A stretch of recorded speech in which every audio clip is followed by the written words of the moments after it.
Hey guys, welcome back. And in today's lesson, we're going to talk about a very important nutrient for your health, and that is sodium. It's so important that I actually show you this on your nutrition logs on each and every day.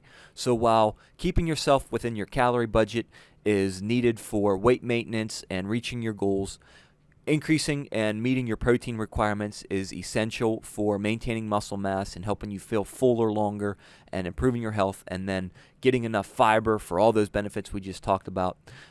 Those things are just as important as also making sure that you limit how much sodium that you get from the foods that you eat, not only within each day, but from within each meal and snack. So we're going to spend some time today talking about this because it is very important that you understand what sodium is, what it can do for you, and what you need to know about it.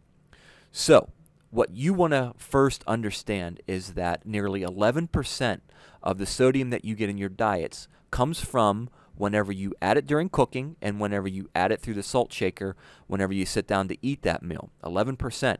12% comes from naturally occurring sources of sodium, and then the big one here is that 77% or nearly 77% of the sodium that we get in our diets comes from the processed, packaged, prepared foods.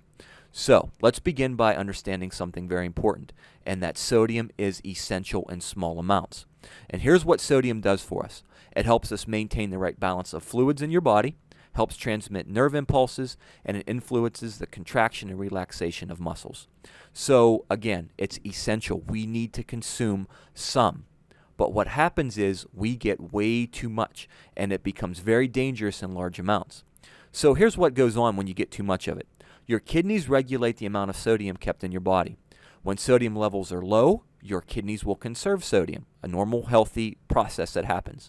When sodium levels are high, they excrete the sodium in your urine, through your urine. Again, natural, healthy. But what happens is, if your kidneys can't eliminate enough sodium because you get way too much on way too consistent of a basis, that sodium begins to accumulate in your blood.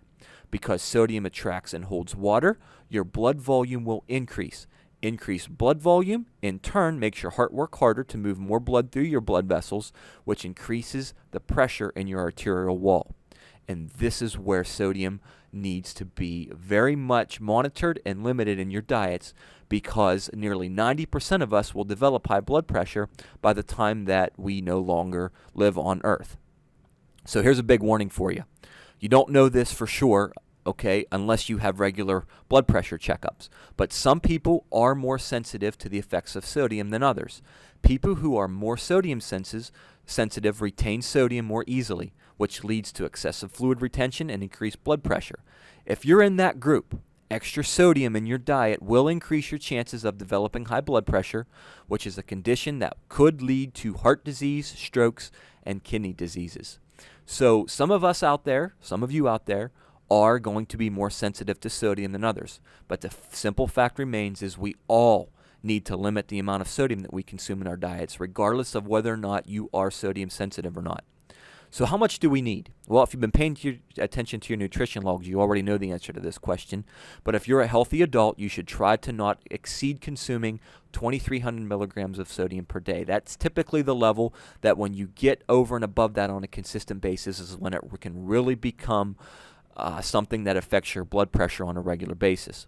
If you're older than 50, are black, or have health conditions such as high blood pressure already, chronic diseases, or diabetes, you may be more sensitive to blood pressure raising effects of sodium. And if this is the case, you should actually try to consume no more than 1,500 milligrams per day. So that's a significant drop from 2,300, but if you are in that group that we just mentioned there, you want to try to limit yourself to 1,500 milligrams per day. That's easier said than done. Keep in mind that lowering your sodium intake, the lower that you go, the more beneficial effects on blood pressure that you will have. So, that 2,300 milligrams for healthy adults is the maximum that you should consume per day. And if you can even keep yourself less than that, the more beneficial effects that you're going to have on blood pressure for your entire life. There's three main sources of sodium that we get in our diets. And we mentioned the big boy. Remember, 77% comes from those darn processed and prepared foods that we buy so commonly in the grocery store. And in fact, it's not surprising that nearly 77% or nearly 80%, some studies show, those Those processed and prepared foods make up nearly 80% of our grocery carts when we go to the grocery stores. So most of you hopefully are starting to change that around, and I'm starting to see that in your logs as well. We get another big source of sodium in our diets from those condiments that contain it. So what most people don't realize is that 1 teaspoon of table salt, okay, has about 2,300 milligrams of sodium. 1 tablespoon of soy sauce has 900 to 1,000 milligrams of sodium. So simply limiting how much of these that you use or eliminating them altogether can save you a considerable amount of sodium in your day. And then natural sources of sodium is where we get our other big source from. So, products like meats, poultry, dairy products, and even vegetables contain a little bit of naturally occurring sodium, which is perfectly fine. And that's where we should be getting the majority of our sodium from, not those prepackaged processed foods.